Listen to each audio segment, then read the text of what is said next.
ഇന്നൊരു പെരുന്നാൾ വിശേഷമാണ്. അപ്പോൾ പെരുന്നാളും ഉത്സവമൊക്കെ ആയിട്ട് എല്ലാവരും നല്ല ബിസി ആയിരിക്കും അല്ലേ. അങ്ങനെ ഞങ്ങളും പെരുന്നാളിന് പോവുകയാണ്. നമ്മുടെ പാചകപുരത്ത് അന്തോണിസ് പുണ്യാളുടെ പെരുന്നാളാണ്. വളരെ ഫേമസ് ആയിട്ടുള്ള ഒരു ചർച്ചും കൂടെ കേട്ടോ.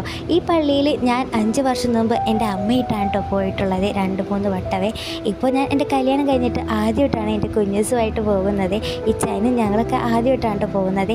ഈ കല്യാണം കഴിഞ്ഞിട്ടാണ് ഞാൻ ആദ്യമായിട്ട് പോകുന്നത് കേട്ടോ. അങ്ങനെ നമ്മൾ പള്ളിയിലെത്തി. നല്ല തിരക്കും കാര്യങ്ങളൊക്കെ ഉണ്ടായിരുന്നേ. പിന്നെ നമ്മൾ ക്യൂ ഒക്കെ നിന്ന് നമ്മൾ നേർച്ചയൊക്കെ ഇട്ടു. കുഞ്ഞൂസിനോട് ഒരു നേർച്ച ഉണ്ടായിരുന്നു. അതൊക്കെ കഴിഞ്ഞിട്ട് നമ്മൾ ജങ്കാറിലേക്ക് പോകാൻ പോവുകയാണ്. കാരണം പ്രദക്ഷിണം പോകുന്നത് ജങ്കാറിലാണ്. അപ്പോൾ അവിടുത്തെ കാഴ്ചകളൊക്കെ കണ്ടിട്ട് നമ്മൾ ഇറങ്ങിയിട്ടോ. കാരണം നമുക്ക് നല്ല പേടിയാണ് ജങ്കാറിൽ പോകാൻ. അപ്പോൾ ഇവിടുത്തെ പ്രദക്ഷിണം എന്ന് പറയുന്നത് കായലിലാണ് കേട്ടോ. വളരെ മനോഹരമായ ഒരു കാഴ്ചയാണ് കേട്ടോ ഈ പ്രദക്ഷിണം. ഇത് കാണേണ്ടത് തന്നെയാണ്. രാത്രിയാണ് കുറച്ചുകൂടെ ഭംഗി. നമുക്ക് രാത്രി വരാൻ പറ്റില്ലല്ലോ.